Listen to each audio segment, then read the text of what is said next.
So let's discuss something quite unpleasant.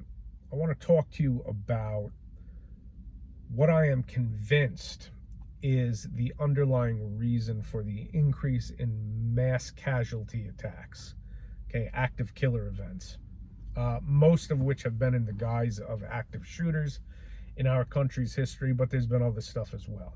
Now, to begin with, the mainstream media has an agenda, and that is to disarm the law-abiding citizen. That's their only agenda.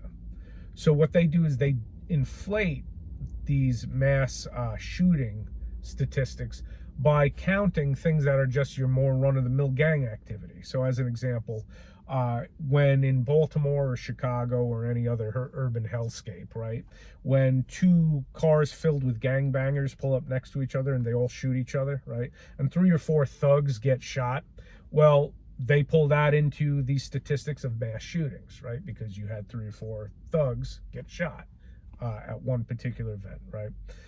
So while they inflate the numbers greatly, the truth is, though, with the legitimate mass casualty events, there is indeed an increase, okay, and a significant one in the past decade. Now, there's many factors for this, one of which is just the diminished family unit, right?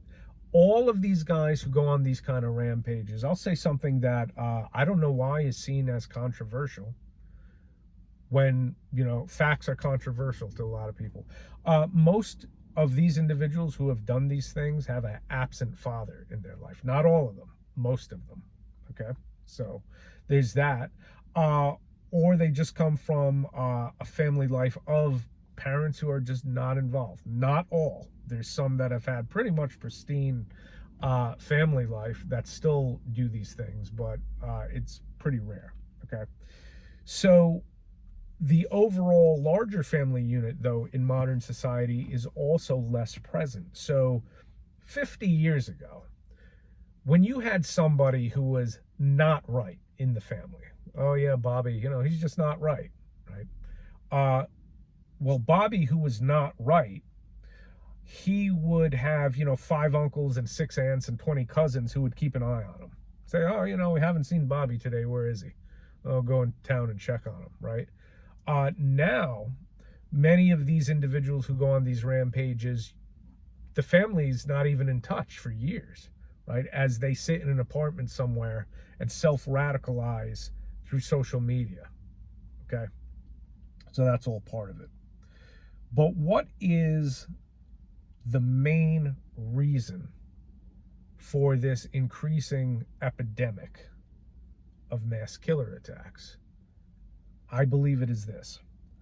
We now have a sadly large segment of our population who believe in victimology, a sense that they are a perpetual victim of an oppressor, okay? And this is a communist thing. This is a far left thing. They see the whole world through the lens of oppressed and oppressor, right? That's why every single movement that ends with riots on the streets and property being burned and, cars flipped over and people being killed, etc., all of these movements are embedded in an anti-Western civilization mentality. Whether it's BLM, the modern Palestine-Israel thing, you name it. Okay, it doesn't really matter the cause. Even these lunatics who are climate activists and do stuff, right? Do they really believe wholeheartedly any of that? BLM, an entirely false narrative. Entirely false narrative, right? Do the people who go out and march for that really believe that narrative? I don't think so. I think it's an opportunity for them to further their self-identity as a victim. Okay.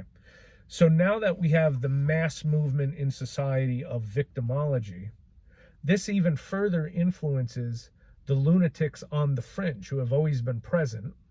And in the mind of every violent actor is a perpetual victim. That's always been the case.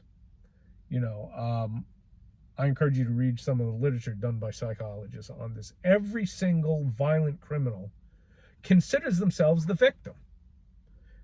So as this applies to these still, relatively rare compared to regular crime, things like mass killer events, This is a mentality of victimology that festers for years.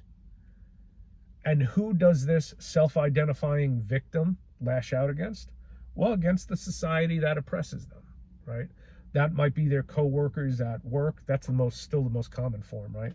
That might be a house of worship that, preaches something that doesn't jive with their, diabolical view of things, right? Or, society in general, right? The school things, often they cite, oh, bullies are, oppressing them at school, all this kind of nonsense, right? So that social movement now is adding further fuel to the victimology mindset in these mass killers. If you look at a society like Japan, Japan has almost no regular street crime. I mean, it's literally statistically almost zero. Now, there's a number of reasons for that, one of which Japan allows very little immigration into Japan. And that's a thing. Sorry if that offends anybody, that's a thing. Societies that are very homogeneous, like, for example, the Scandinavian countries, like they used to be, have almost no crime. As you let more and more immigrants from everywhere in the world in, there's more crime. So putting that aside, though, there's other reasons. Japan as a society holds the individual accountable for individual failings. Japan, at least years ago when I studied these stats, they might be a little different now, but say a decade ago, I remember looking at the statistics, and Japan had roughly 3 times per capita the amount of suicide that the United States has. Yet they're completely devoid of mass killer attacks. Why? Because in Japanese culture, the reason for your failings, your lack of achievements, at least in your own mind, right? You're not obtaining whatever your goals are. Who do you blame for that? You blame yourself. And if you're the kind of person who's bent on being violent, you ultimately take it out on yourself. Who you blame as the oppressor. You are your own oppressor in Japanese culture.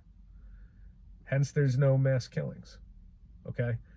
In American culture, especially now in the past decade, where we are fueled by this constant victimization, oppressed and oppressor, well, who is responsible for your oppression, for, keeping you from achieving what you wish to achieve?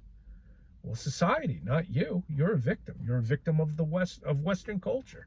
You're a victim of the people at your workplace, or, the bullies at school.